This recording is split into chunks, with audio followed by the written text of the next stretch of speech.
Reset എന്ന ഡ്രാമയുടെ അവസാനത്തെ എപ്പിസോഡിന്റെ തുടക്കത്തിൽ മകൾക്ക് സംഭവിച്ച ദുരന്തത്തിൽ വിഷമമുണ്ടെങ്കിലും ബസ്സിലെ മറ്റേ യാത്രക്കാരുടെ ജീവനെയും അവരുടെ കുടുംബത്തെയും ഒന്നും വകവയ്ക്കാതെ അവരെ ഉപദ്രവിക്കാൻ ശ്രമിക്കുന്നത് ശരിയാണോ? അങ്ങനെ ചെയ്യുന്നതിനോട് മകൾക്ക് താല്പര്യമുണ്ടാകുമെന്നൊക്കെ സുപ്പീരിയർ ചോദിച്ചപ്പോൾ കുറച്ചുനേരം ചിന്തിച്ചിരുന്ന വാങ് ചെയ്തത് തെറ്റായിപ്പോയെന്ന് സംബന്ധിച്ച് സോറി പറയുന്നു. അതിനുശേഷം 5 വർഷങ്ങൾക്ക് മുമ്പ് സംഭവിച്ച കാര്യത്തെക്കുറിച്ച് അയാൾ ഓർക്കുകയാണ്. മരിക്കുന്നതിന് തൊട്ടു മുമ്പ് മെങ് അയാളുടെ ഫോണിലേക്ക് വിളിച്ചിരുന്നു എന്ന് പറഞ്ഞല്ലോ. ആ സമയത്ത് ജോലിയുടെ തിരക്ക് കാരണം അയാൾ അവളുടെ കോൾ കണ്ടിരുന്നില്ല. 2 തവണ അവൾ വിളിച്ചപ്പോഴും ഫോൺ അയാൾ ഓടിക്കുന്ന ട്രക്കിനുള്ളിലായിരുന്നു. ജോലിയുമായി ബന്ധപ്പെട്ട ആവശ്യത്തിന് അയാൾ പുറത്തു നിൽക്കുകയായിരുന്നതിനാൽ കോൾ വന്നത് അയാൾ അറിഞ്ഞിരുന്നില്ല. പിന്നീട് മകളുടെ അപകട വാർത്തയെക്കുറിച്ച് അറിഞ്ഞ് അയാൾ സ്റ്റേഷനിലെത്തുമ്പോൾ ടാവോ ഓൾറെഡി അവിടെ എത്തിയിരുന്നു. അതിനുശേഷമാണ് മകൾ കൊല്ലപ്പെട്ട വിവരം അയാൾ അറിയുന്നത്. ടാവോ കരയുന്നുണ്ടായിരുന്നില്ല. ഒരു കല്ലുപോലെ യാതൊരു വികാരവും പ്രകടിപ്പിക്കാതെ ഒരു ഇരിപ്പിലായിരുന്നു അവർ. അവരുടെ മകൾക്ക് സംഭവിച്ച ദുരന്തത്തെക്കുറിച്ച് ദുഃഖം പ്രകടിപ്പിച്ചിട്ട് കോമ്പൻസേഷന് തയ്യാറാണെന്നുള്ള പേപ്പറിൽ സൈൻ ചെയ്യുന്നതിനെക്കുറിച്ച് പോലീസുകാർ സംസാരിച്ചപ്പോഴൊക്കെ വാങ് എന്ത് പറയണമെന്നറിയാതെ അങ്ങനെ നിൽക്കുകയാണ്. അവർ നൽകിയ പേന അയാൾ വാങ്ങുന്നുണ്ടെങ്കിലും ഞങ്ങൾക്ക് കോമ്പൻസേഷൻ വേണ്ട, ഒത്തുതീർപ്പിന് ഞങ്ങൾ തയ്യാറില്ല. ബസ്സിൽ നിന്ന് ഇറങ്ങുന്നതിന് മുമ്പ് ഞങ്ങളുടെ മകൾക്ക് എന്താണ് സംഭവിച്ചത്, എന്തുകൊണ്ടാണ് അവൾ അതിൽ നിന്ന് ഇറങ്ങിയത് എന്നെനിക്കറിയണം എന്ന് ടാവോ തീർത്തു പറയുന്നു. വാങ് അപ്പോഴേക്കും തളർന്ന് താഴേക്ക് വീഴുന്നുണ്ട്.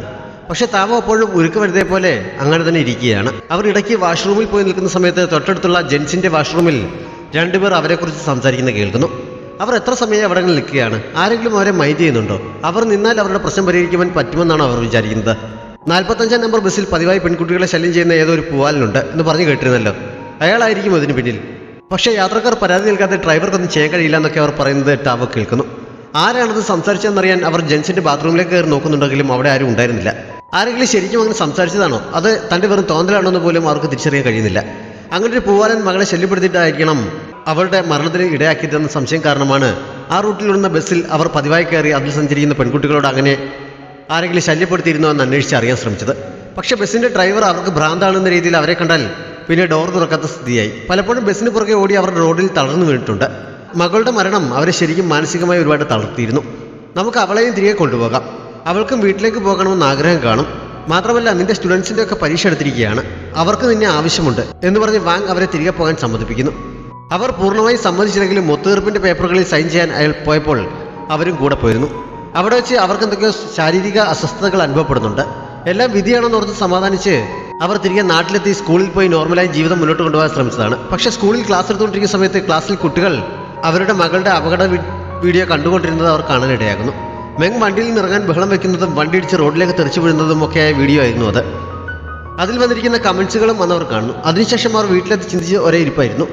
അന്ന് വാങ് വീട്ടിലെത്തിയപ്പോൾ അവർ അയാളെ വിളിച്ചിട്ട് സംസാരിക്കുന്നു. അന്ന് മകൾ ഫോണിലേക്ക് വിളിച്ചിട്ട് നിങ്ങൾ എന്താണ് എടുക്കാതെ എന്ത്, നിങ്ങൾ എപ്പോഴും ഡ്രൈവിംഗിലായിരിക്കുമല്ലോ, ഫോൺ എടുക്കാൻ കഴിയില്ലല്ലോ എന്ന് കരുതി അവൾ നിങ്ങളുടെ ഫോണിലേക്ക് വിളിക്കാറില്ല. ഞാൻ ക്ലാസ്സിലേക്ക് ഫോൺ കൊണ്ടുപോകാത്ത മോഡൽ ടീച്ചർ ആയതുകൊണ്ട് അവൾ ഒരിക്കൽ പോലും ഡ്യൂട്ടി സമയത്ത് എൻ്റെ ഫോണിലേക്കും വിളിക്കാറില്ല. എന്നിട്ടും അന്നവൾ നിങ്ങളെ വിളിക്കണമെങ്കിൽ അവൾക്ക് ഹാൻഡിൽ ചെയ്യാൻ കഴിയാത്ത എന്തെങ്കിലും പ്രശ്നം നേരിടേണ്ടി വന്ന് കാണും.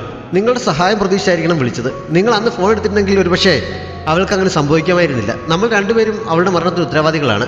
അവൾക്ക് എന്താണ് സംഭവിച്ചതെന്ന് ബസ്സിലുള്ള പലർക്കും അറിയാമായിരിക്കും. പക്ഷെ ആരും സത്യം പറയാൻ തയ്യാറാവാത്തതാണെന്ന് പറഞ്ഞ് അവർ ഭ്രാന്തമായ രീതിയിൽ കുറെ കരയുകയും ബഹളം വയ്ക്കുകയും ഒക്കെ ചെയ്യുന്നുണ്ട്. തന്റെ തെറ്റുകൊണ്ടാണ് മകൾ മരിച്ചത് എന്ന കുറ്റബോധം വാങ്ങിനും നന്നായുണ്ട്. അതുകൊണ്ട് തന്നെ അവൾക്ക് വേണ്ടി എന്തെങ്കിലും ചെയ്യണമെന്ന തീരുമാനത്തോടെ അവർ ആ സിറ്റിയിലേക്ക് പോകാൻ തീരുമാനിക്കുന്നു. അയാൾ ആദ്യം ബസ് കമ്പനിയിൽ ജോലി അന്വേഷിച്ചെത്തിയപ്പോൾ ഇന്റർവ്യൂ ചെയ്ത മാനേജർ തന്നെയാണ് കോമ്പൻസേഷന്റെ കാര്യത്തിന് മുമ്പ് അയാളുമായി സംസാരിച്ചത്. പക്ഷേ എവിടെ വെച്ചാണ് വാങ്ങിനെ കണ്ടതെന്ന് ഓർമ്മ പോലും അയാൾക്കുണ്ടായിരുന്നില്ല. തന്റെ മകളെ അവർ അത്ര പെട്ടെന്ന് മറന്നുപോയത് അയാളെ വേദനിപ്പിക്കുന്നു. അയാൾക്ക് വേറെ റൂട്ടിൽ ജോലി നൽകാമെന്ന് മാനേജർ പറഞ്ഞെങ്കിലും അതേ റൂട്ടും 45-ാം നമ്പർ ബസ്സും തന്നെയാണ് അയാൾ ആവശ്യപ്പെട്ടത്. ഭാര്യയ്ക്ക് ഇങ്ങോട്ടേക്ക് ട്രാൻസ്ഫർ കിട്ടിയതുകൊണ്ടാണ് ഇവിടെ ജോലി നോക്കുന്നതെന്നും പറയുന്നു. അവർ ഒരുമിച്ചായിരുന്നു ആദ്യം വീട് വാടകയ്ക്ക് എടുത്തത്. മകൾ മരിച്ചിട്ട് 6 മാസം പോലും തികയുന്നതിന് മുമ്പ് ബസ് കമ്പനിയുടെ മാനേജറും മറ്റുള്ളവരും അവളെ പൂർണ്ണമായും മറന്നത് അയാളെ ശരിക്കും വേദനിപ്പിക്കുന്നു. അവൾക്ക് എന്താണ് സംഭവിച്ചതെന്ന് പോലും അറിയാൻ ശ്രമിക്കാതെ അവളെ കുറ്റക്കാരിയാക്കിയ ഈ ലോകത്തോട് അവർക്ക് 2 പേർക്കും വല്ലാത്ത പക തോന്നി തുടങ്ങുന്നു. അങ്ങനെയാണ് ബോംബ് ഉണ്ടാക്കുന്നതിനെ കുറിച്ചൊക്കെ അവർ ആലോചിച്ചു തുടങ്ങിയത്. 2 പേരും കൂടി ആലോചിച്ച് തന്നെയാണ് 2 സ്ഥലത്തായി താമസിക്കാൻ തുടങ്ങിയത്. മുമ്പൊരു തവണ താവ ഉപയോഗിക്കുന്ന ഗ്യാരേജിൽ തീപിടുത്തമുണ്ടായ ദിവസം രാത്രി അവർ വിളിച്ചിട്ട് അയാൾ അവിടെ വന്നിരുന്നു. അന്നത്തെ അപകടത്തിൽ അവരുടെ കൈയൊക്കെ മുറിഞ്ഞിരുന്നതാണ്. പക്ഷെ അവർക്കതൊന്നും ഒരു പ്രശ്നമല്ല. ഫയർ ഡിപ്പാർട്ട്മെന്റ് ഇൻസ്പെക്ഷൻ ഉണ്ടാകാൻ സാധ്യതയുണ്ടെന്നറിഞ്ഞ് അവർ സ്വന്തമായി തന്നെയാണ് അന്ന് അവിടെ തീയിട്ടത്. ആളുകളുമായി സഹകരിച്ചൊക്കെ വാങ്ങിന്റെ മനസ്സപ്പോഴേക്കും കുറച്ച് ശാന്തമായി തുടങ്ങിയിരുന്നു. ഇനിയെങ്കിലും ഇതൊക്കെ മതിയാക്കി കൂടെ, ഇപ്പോൾ 5 വർഷങ്ങൾ കഴിഞ്ഞില്ലേ, നമ്മളോട് നന്നായി ജീവിക്കാൻ മെങ് പറയുന്ന പോലെ ഞാൻ സ്വപ്നം കണ്ടിരുന്നു എന്നൊക്കെ പറഞ്ഞ് അയാൾ അവരെ പിന്തിരിപ്പിക്കാൻ ശ്രമിച്ചതാണ്. നിങ്ങൾക്ക് വേണമെങ്കിൽ നന്നായി ജീവിച്ചോളൂ, നമുക്ക് ഏത് നിമിഷം വേണമെങ്കിലും ഡിവോഴ്സ് ആക്കാം, എനിക്ക് പക്ഷേ ഇതങ്ങനെ വിട്ടുകളയാൻ സാധിക്കില്ല എന്ന് പറഞ്ഞ് അവർ അപ്പോഴും അതേ തീരുമാനത്തിൽ തന്നെ ഉറച്ചു നിൽക്കുന്നു. ഞാൻ തനിച്ച് ചെയ്തോളാം, ഇപ്പോൾ തന്നെ തിരിച്ച് ഹോസ്റ്റലിലേക്ക് പോയിക്കാളാന്ന് പറഞ്ഞ് അവർ പെട്ടെന്ന് തന്നെ അയാളെ തിരിച്ചയച്ചിരുന്നു. അയാളുടെ ഓർമ്മകളിൽ നിന്ന് കഥ വീണ്ടും പ്രസന്റിലേക്ക് വരികയാണ്. ലൂപ്പ് വീണ്ടും ആവർത്തിക്കുമെന്ന സംശയത്തിലാണ് ലിഷിയും ഹെയ്നും. ചീഫ് കൊല്ലപ്പെട്ടതുകൊണ്ട് എന്നുള്ള അതിയായ ആഗ്രഹം രണ്ടുപേർക്കുമുണ്ട്. പക്ഷേ പ്രശ്നത്തിലുള്ള ശരിയായ പരിഹാരം ഇതുവരെ കണ്ടെത്താൻ കഴിഞ്ഞിട്ടില്ലെന്ന സംശയത്തിലാണ് ലിഷി. ആശുപത്രി മുറിയിൽ തടവിലാക്കപ്പെട്ടതുപോലെ ഇരിക്കുന്നതിനാൽ പുറത്തുപോയി അന്വേഷിക്കാൻ സാധിക്കില്ല. അപ്പോഴാണ് മെങ് കോളേജിലെ പൂർവ്വ വിദ്യാർത്ഥി ആയതുകൊണ്ട് ടീച്ചറിനോട് ചോദിച്ചിരുന്നെങ്കിലും വിവരം കിട്ടിയേക്കുമെന്ന് ലിഷിക്ക് തോന്നിയത്. അന്ന് ആ സംഭവം വലിയ പ്രശ്നങ്ങൾ ഉണ്ടാക്കിയതുകൊണ്ട് തീർച്ചയായും ടീച്ചറിന് എന്തെങ്കിലും അറിയാൻ സാധിച്ചേക്കും എന്ന് പറഞ്ഞ് അവൾ അപ്പോൾ തന്നെ ടീച്ചറിനെ കോൺടാക്ട് ചെയ്യുന്നു. ഹോസ്പിറ്റലിലാണെന്ന് മാത്രമേ അവൾ ഫോണിലൂടെ പറഞ്ഞിരുന്നുള്ളൂ. വളരെ വെപ്രാളത്തോടെയാണ് ടീച്ചർ അവിടെ എത്തിയത്. മുറിയിലെത്തി അവളെ കണ്ട് കുഴപ്പമൊന്നും പറ്റില്ല എന്ന് ഉറപ്പുവരുത്തിയ ശേഷമാണ് അവർക്ക് സമാധാനമായത്. അപകടം സംഭവിച്ചപ്പോൾ തന്നെ വിളിക്കാതിരുന്നത് എന്താണെന്ന് ചോദിച്ച് അവർ അവളെ വഴക്ക് പറയുന്നുണ്ട്. പിന്നെയാണ് മുറിയിലുള്ള ഹെയ്നെ അവർ കണ്ടത്. എൻ്റെ ബോയ് ഫ്രണ്ടാണ്, സംഭവം നടക്കുമ്പോൾ ഞങ്ങൾ ബസ്സിൽ ഒരുമിച്ചുണ്ടായിരുന്നു എന്ന് പറഞ്ഞാണ് അവൾ അവനെ പരിചയപ്പെടുത്തിയത്. അവൾ ടീച്ചറിനോട് വരെ അങ്ങനെ പറഞ്ഞത് അവനെ അത്ഭുതപ്പെടുന്നു. അവിടെ നിന്ന് സംസാരിക്കുന്ന കൂട്ടത്തിലാണ് വർഷങ്ങൾക്ക് മുമ്പ് നടന്ന മെങ്ങിൻ്റെ അപകടത്തെക്കുറിച്ച് അവർ സൂചിപ്പിച്ചത്. അവളും അവരുടെ സ്റ്റുഡൻറ്റ് തന്നെയായിരുന്നു. അന്ന് അപകടമുണ്ടായ സമയത്ത് ബോഡി ഐഡന്റിഫൈ ചെയ്യാൻ വേണ്ടി പോലീസ് അവരെ ഹോസ്പിറ്റലിലേക്ക് വിളിപ്പിച്ചിരുന്നു. ഇപ്പോൾ ലിഷിയുടെ കോൾ ചെന്നപ്പോഴും അവർ ഇത്രയധികം വെപ്രാളപ്പെടാൻ കാരണം അതായിരുന്നു. അതേ ബസ്സുമായി ബന്ധപ്പെട്ട് തന്നെ വീണ്ടും തൻ്റെ ഒരു സ്റ്റുഡൻറ്റിന് എന്തോ സംഭവിച്ചിരിക്കുന്നു എന്ന് അവർ പേടിച്ചുപോയി. ജിയാങ് ഈ സമയം ഒരു സമാധാനവും കിട്ടാത്തതിനാൽ വീണ്ടും ലിഷിയുടെയും ഹെയിൻ്റെയും അടുത്തേക്ക് പോകാനേ എഴുന്നേൽക്കുന്നു. കൂടെയുള്ള ഓഫീസർ അവനെ തടയാൻ ശ്രമിക്കുന്നുണ്ടെങ്കിലും ഞാൻ പരിധി വിടില്ല എന്ന് ഉറപ്പ് കൊടുത്തുകൊണ്ട് അവൻ അങ്ങോട്ടേക്ക് പോകുന്നു. അവരുടെ ടീച്ചറുമായി സംസാരിക്കുന്നത് അവൻ മുറിക്ക് പുറത്തുനിന്ന് കേൾക്കുന്നുണ്ട്. അന്നത്തെ സ്ഫോടനത്തിന് പിന്നിൽ മെങ്ങിൻ്റെ പേരൻസ് ആണെന്ന് അറിഞ്ഞപ്പോൾ ടീച്ചർ ഷോക്കാകുന്നു. ആ സംഭവം നടന്നിട്ട് 5 വർഷങ്ങൾ കഴിഞ്ഞതിനാൽ ലിഷിക്ക് എങ്ങനെയാണ് മെങ്ങിൻ്റെ പേരൻസിനെ പരിചയമെന്ന് ടീച്ചർ ചോദിക്കുന്നുണ്ട്. ബസ്സിലെ യാത്രക്കിടയിൽ പരിചയപ്പെട്ടതാണ് എന്ന് അവൾ പറയുന്നു. മെങ്ങിന് ശരിക്കും എന്താണ് സംഭവിച്ചതെന്ന് ടീച്ചറിന് അറിയാമോ? എന്തുകൊണ്ടാണ് അവളുടെ പേരൻസ് ബസ്സിലുള്ള യാത്രക്കാർ മുഴുവൻ അവർക്കൊപ്പം കൊല്ലപ്പെടണമെന്ന് ആഗ്രഹിക്കുന്നത് എന്നൊക്കെ അവൾ ടീച്ചറോട് ചോദിക്കുന്നു. അതിനെക്കുറിച്ചൊന്നും അറിയില്ല. അന്നത്തെ സംഭവം നടന്ന ശേഷം ഒരിക്കൽ പോലും അവർ കോളേജുമായി ബന്ധപ്പെട്ടിട്ടില്ല എന്നവർ പറഞ്ഞപ്പോൾ അന്ന് ആ ബസ്സിൽ കോളേജിലെ മറ്റേതെങ്കിലും സ്റ്റുഡൻസ് ഉണ്ടായിരുന്നതായി അറിയാമോ എന്നൊക്കെ ലിഷി വിശദമായി ചോദിച്ചെങ്കിലും ഇനിയിപ്പോൾ അതൊക്കെ പറഞ്ഞിട്ട് എന്താണ് കാര്യം? ഇത്രയും വർഷമായില്ലേ, അതിനെക്കുറിച്ചൊക്കെ പോലീസ് അന്വേഷിച്ചോളും, നിങ്ങളിത് വിട്ടുകളയാൻ നോക്ക് എന്ന് ടീച്ചർ അവളോട് പറയുന്നു. അതുവരെ പുറത്തു നിന്നിരുന്ന ജിയാങ് അപ്പോൾ അകത്തേക്ക് കയറി ചെല്ലുന്നുണ്ട്. അവൻ പോലീസ് ആയതുകൊണ്ട് ടീച്ചർ കുറച്ചുകൂടി സംസാരിക്കാൻ തയ്യാറാകുന്നു. ക്യാമ്പസ് നെറ്റ്വർക്കിൽ അന്നത്തെ അപകടത്തിന് ശേഷം അതിനെക്കുറിച്ച് ഒരുപാട് ചർച്ചകൾ നടന്നിരുന്നു. പക്ഷേ അതുമായി ബന്ധപ്പെട്ട പോസ്റ്ററുകളെല്ലാം കോളേജ് അഡ്മിനിസ്ട്രേറ്റർ പിന്നീട് ലോക്ക് ചെയ്തു. അതിനുശേഷം ആർക്കും അത് നോക്കാൻ സാധിച്ചിട്ടില്ല എന്ന് ടീച്ചർ അറിയിക്കുന്നു. മെങ് എങ്ങനെയുള്ള പെൺകുട്ടിയായിരുന്നു എന്ന് ലിഷി ചോദിക്കുന്നുണ്ട്. വളരെ നല്ല സ്വഭാവമുള്ള കുട്ടിയായിരുന്നു, ആരോടും അധികം സംസാരിക്കുന്ന കൂട്ടത്തിലായിരുന്നില്ല. എന്തായാലും കാരണമില്ലാതെ അവൾ ബസ്സിൽ അങ്ങനെ പ്രതികരിക്കേണ്ട ആവശ്യമില്ല. അങ്ങനെ ഇടയ്ക്ക് വെച്ച് വണ്ടി നിർത്താൻ ആവശ്യപ്പെടുന്ന രീതിയിലുള്ള ഒരു സ്വഭാവമായിരുന്നില്ല അവളുടേത് എന്നൊക്കെ ടീച്ചർ പറയുന്നു. അന്ന് കോളേജ് നെറ്റ്വർക്കിൽ വന്ന പോസ്റ്ററുകൾ വീണ്ടും കാണാൻ സാധിക്കുമെന്ന് ജിയാങ് ചോദിച്ചപ്പോൾ അതിനെക്കുറിച്ച് അഡ്മിനിസ്ട്രേറ്ററുമായി സംസാരിക്കുന്നതാണ് നല്ലത്, എനിക്കതിലൊന്നും കൈകടത്താൻ കഴിയില്ലെന്ന് ടീച്ചർ പറഞ്ഞെങ്കിലും ഇപ്പോൾ അതിനുള്ള സമയമില്ല, വളരെ അത്യാവശ്യമാണ്, അഡ്മിനിസ്ട്രേറ്ററുമായി ഞാൻ പിന്നീട് സംസാരിച്ചോളാം എന്ന് പറഞ്ഞ് അവൻ അവരെയും കൂട്ടി കോളേജിൻ്റെ ഓഫീസിലേക്ക് പോകാൻ തുടങ്ങുന്നു. ഞാൻ കൂടി വന്നോട്ടെ എന്ന് ലിഷി ചോദിച്ചപ്പോൾ അവൻ തിരിഞ്ഞു നിൽക്കുന്നു. നിങ്ങൾക്ക് ഞങ്ങളെ ഇപ്പോഴും സംശയമുണ്ടെന്ന് എനിക്കറിയാം, പക്ഷേ ചീഫ് ഞങ്ങളെ വിശ്വസിച്ചതുപോലെ ഒരു തവണ നിങ്ങൾക്കും കൂടി ഞങ്ങളെ വിശ്വസിച്ചുകൂടെ എന്ന് അവൾ ചോദിക്കുന്നു. ചീഫിൻ്റെ കാര്യം പറഞ്ഞതുകൊണ്ടാകണം അവൻ സമ്മതിക്കുന്നുണ്ട്. അങ്ങനെ അവർ 3 പേരും കൂടി അപ്പോൾ തന്നെ കോളേജിൻ്റെ ഓഫീസിലെത്തിയ സ്റ്റാഫിൻ്റെ സഹായത്തോടെ അന്നത്തെ പോസ്റ്ററുകളും അതിൻ്റെ താഴെ വന്ന കമൻറ്റുകളും ഒക്കെ പരിശോധിക്കുന്നു. അന്നത്തെ അപകടത്തിലെ ഇര ശരിക്കും മെങ് ആയിരുന്നെങ്കിലും അതിലുണ്ടായിരുന്ന കമൻറ്റുകൾ മുഴുവൻ അവളെ കുറ്റപ്പെടുത്തിക്കൊണ്ടുള്ളതായിരുന്നു. ഈ ആളുകളെല്ലാം എന്താണ് ഇങ്ങനെ കാര്യമറിയാതെ അവളെ കുറ്റപ്പെടുത്തുന്നതെന്ന് ലിഷി ചോദിച്ചു പോകുന്നുണ്ട്. എവിടെയെങ്കിലും ഇരുന്ന് കമൻ്റ് ഇടുന്ന ആളുകൾ യഥാർത്ഥത്തിൽ സംഭവിച്ചത് എന്താണെന്ന് അറിയേണ്ട യാതൊരു ആവശ്യമില്ല, തങ്ങളുടെ വാക്കുകൾക്ക് യാതൊരു ഉത്തരവാദിത്വമില്ല എന്നാണ് അവർ കരുതുന്നത് എന്ന് ജിയാങ് അപ്പോൾ പറയുന്നു. അവരിവിടെ കമ്പ്യൂട്ടറിൽ ചെക്ക് ചെയ്യുന്ന അതേ സമയത്ത് തന്നെ ഹെയിൻ അവൻ്റെ കമ്പ്യൂട്ടറിലൂടെയും ചെക്ക് ചെയ്യുന്നുണ്ടായിരുന്നു. മെങ്ങിന് അനുകൂലമായി പോസ്റ്റ് ചെയ്തിരിക്കുന്ന ഒരു കമൻറ്റ് നോക്കാൻ അവൻ അവളുടെ ഫോണിലേക്ക് വിളിച്ച് പറയുന്നു. മെങ് സൈക്കോ ആണെന്ന രീതിയിൽ കമൻറ്റ് ഇട്ടിരിക്കുന്നവർക്ക് മറുപടി എന്നോണം അവൾ സൈക്കോ അല്ല, ബസ്സിൽ അവളെ ശല്യം ചെയ്തുകൊണ്ടൊരു പൂവാലുണ്ടായിരുന്നു, അതുകൊണ്ടാണ് അവൾ രക്ഷപ്പെടാൻ ശ്രമിച്ചതെന്ന് കമൻറ്റ് ഇട്ടിരിക്കുന്ന അവൾ കാണുന്നു. പക്ഷേ അതിന് താഴെയും ആ കമൻറ്റ് ഇട്ടിരിക്കുന്ന ആളെ വിമർശിച്ചുകൊണ്ടും ഒരുപാട് കമൻറ്റുകൾ വന്നിരുന്നു. അങ്ങനെ ഒരു പൂവാലുണ്ടെന്ന് അറിഞ്ഞിരുന്നെങ്കിൽ നിങ്ങൾ എന്താണ് പോലീസിനെ വിളിക്കാതിരുന്നത്, അവളെ സഹായിക്കാതിരുന്നത് എന്താണ്, എന്തെങ്കിലും തെളിവുണ്ടെന്നൊക്കെ ചോദിച്ചുള്ള കമൻറ്റുകളായിരുന്നു അത്. ആ കമൻറ്റ് പോസ്റ്റ് ചെയ്ത ആളിനെ മെങ്ങിനെ സഹായിക്കണമെന്നുണ്ടായിരുന്നെങ്കിൽ പോലും ഇതൊക്കെ കണ്ടു കഴിഞ്ഞപ്പോൾ അയാൾ പേടിച്ചു കാണണം എന്നവർ ഊഹിക്കുന്നു. അപ്പോഴേക്കും ഹെയിൻ കമൻറ്റ് ഇട്ടിരിക്കുന്ന ആളുടെ ഐ പി അഡ്രസ് നോക്കി ഏതോ ഹോസ്റ്റലിൽ നിന്നാണ് പോസ്റ്റ് ചെയ്തിരിക്കുന്നതെന്ന് പറഞ്ഞു കൊടുക്കുന്നു. അത് ഏത് ബിൽഡിംഗാണ്, ഏത് റൂമിൽ നിന്നാണ് കമ്പ്യൂട്ടർ ഉപയോഗിച്ചതെന്നൊക്കെ അവർ കണ്ടെത്തുന്നു. പക്ഷേ അവിടെ താമസിച്ചിരുന്ന ആരാണെന്ന് അറിയണമെങ്കിൽ അന്നത്തെ ഹോസ്റ്റൽ റെക്കോർഡുകൾ പരിശോധിക്കണം. അത് ബുദ്ധിമുട്ടുള്ള കാര്യമാണെന്ന് ടീച്ചർ പറഞ്ഞെങ്കിലും ജിയാങ് നിർബന്ധിച്ചപ്പോൾ അവർ തയ്യാറാക്കുന്നു. ഇനിയുള്ള കാര്യങ്ങൾ ഞാൻ തനിച്ച് ഹാൻഡിൽ ചെയ്തോളാമെന്ന് പറഞ്ഞ് ജിയാങ് ലിഷി അവിടെ നിന്ന് തിരിച്ചയക്കാൻ തുടങ്ങിയെങ്കിലും ഒരു പോലീസ് ഓഫീസറായി താങ്കൾ ചോദ്യം ചെയ്യുമ്പോൾ അയാൾക്ക് ചിലപ്പോൾ മറുപടി നൽകാൻ ബുദ്ധിമുട്ടായിരിക്കും, പക്ഷേ ഒരു സ്റ്റുഡൻറ്റ് എന്ന രീതിയിൽ എനിക്ക് നിങ്ങളെ സഹായിക്കാൻ കഴിഞ്ഞേക്കും എന്നൊക്കെ പറഞ്ഞ് അവൾ വീണ്ടും കൂടെ നിൽക്കാൻ അവനെ പറഞ്ഞ് സമ്മതിപ്പിക്കുന്നു. ഇതിനിടയിൽ സ്റ്റേഷനിൽ നിന്ന് അവനെ വിളിച്ചിട്ട് എവിടെയാണെന്ന് അന്വേഷിക്കുന്നുണ്ട്. പുതിയൊരു ക്ലൂ കിട്ടിയിട്ടുണ്ടെന്ന് പറഞ്ഞതല്ലാതെ ഡീറ്റെയിൽസ് ഒന്നും അവൻ പറയുന്നില്ല. കൂടുതൽ വിവരങ്ങൾ അറിഞ്ഞിട്ട് വിളിക്കാം എന്ന് പറഞ്ഞ് അവൻ പെട്ടെന്ന് തന്നെ ഫോൺ കട്ട് ചെയ്യുന്നു. ഹോസ്റ്റലിൻ്റെ റെക്കോർഡുകൾ പരിശോധിച്ചപ്പോൾ ഗേൾസിൻ്റെ ഹോസ്റ്റൽ റൂമാണ് അത് എന്ന് അവർക്ക് മനസ്സിലാകുന്നു. ഡീറ്റെയിൽസ് പരിശോധിച്ചതിൽ നിന്ന് ആ റൂമിൽ താമസിച്ചിരുന്ന ആരൊക്കെയാണെന്ന് അവർ കണ്ടെത്തുന്നു. ആ മുറിയിൽ അന്ന് താമസിച്ചിരുന്നവരെ കോൺടാക്ട് ചെയ്തപ്പോൾ ആ സമയത്ത് കമ്പ്യൂട്ടർ ഉപയോഗിച്ചിരുന്നത് ലിയ എന്ന സ്റ്റുഡൻ്റ് ആയിരുന്നു എന്നറിഞ്ഞ് അവർ 3 പേരും കൂടി അവളെ കാണാൻ പോകുന്നു. ലിയ ആ സമയം അവളുടെ ജോലി സ്ഥലത്തായിരുന്നു. അവളുടെ കൂടെ ജോലി ചെയ്യുന്ന ഒരാൾ പറഞ്ഞ് ബസ്സിൻ്റെ സ്ഫോടനത്തെക്കുറിച്ച് അറിഞ്ഞ് അതിൻ്റെ വാർത്തകൾ നോക്കിക്കൊണ്ടിരിക്കുന്ന സമയത്താണ് അവർ ചെന്നത്. ഷോപ്പിൽ ആരോ വന്നതാണെന്ന് കരുതി ഇന്നത്തെ സെയിൽ ഇന്ന് ഓൾറെഡി ക്ലോസ് ചെയ്ത് കഴിഞ്ഞെന്ന് പറഞ്ഞ് അവൾ അവരെ തിരിച്ചയക്കാൻ തുടങ്ങുന്നു. പിന്നെയാണ് അവൾ ടീച്ചറിനെ കണ്ടത്.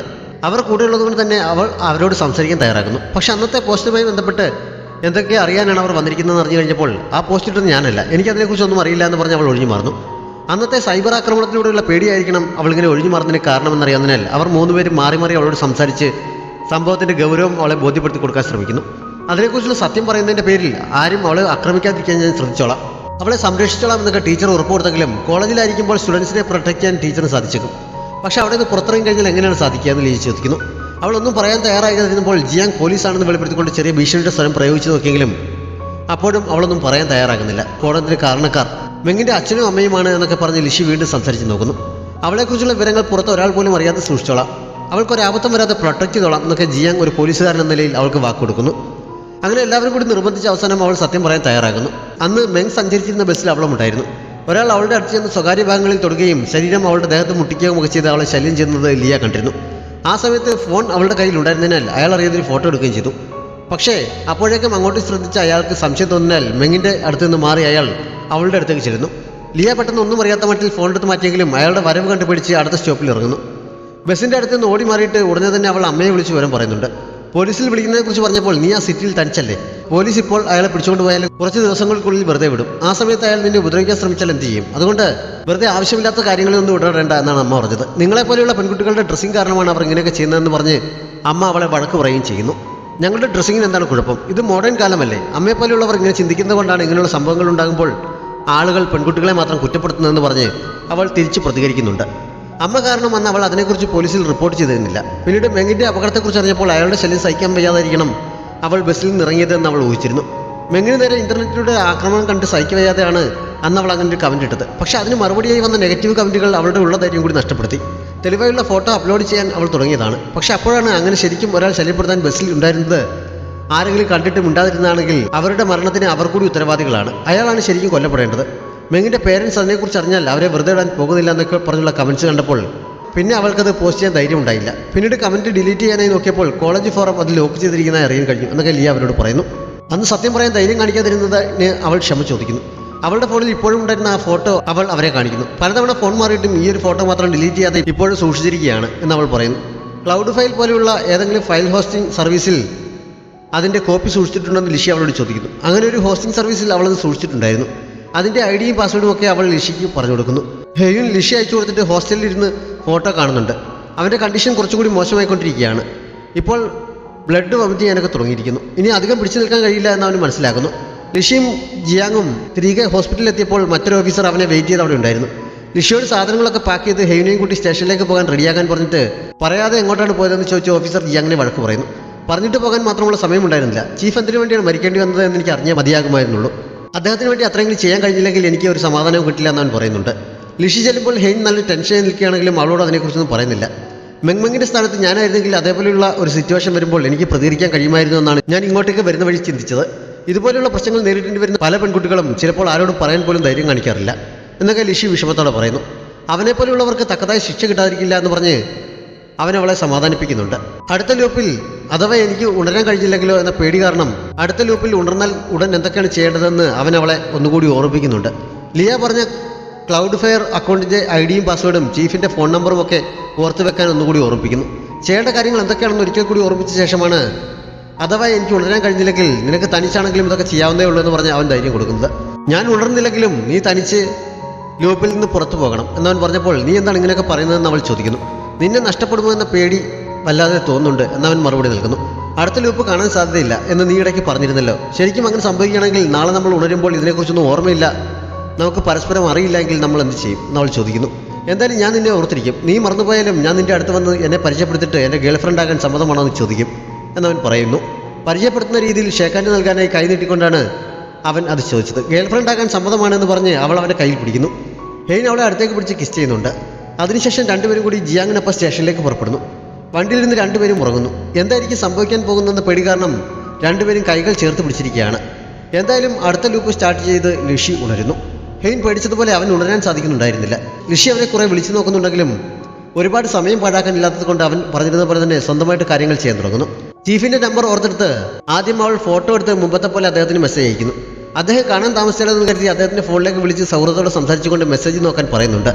അതിനുശേഷം മുമ്പത്തെ പോലെ ഫോണിൽ മെസ്സേജ് ടൈപ്പ് ചെയ്ത് ജിയാവോയോട് സഹായം ചോദിക്കുന്നു. താവോയുടേക്ക് സംശയത്തോടെ അവരെ നോക്കുന്നുണ്ടെങ്കിലും അവർക്ക് മനസ്സിലാകാതെ അവൾ മാനേജ് ചെയ്യുന്നു.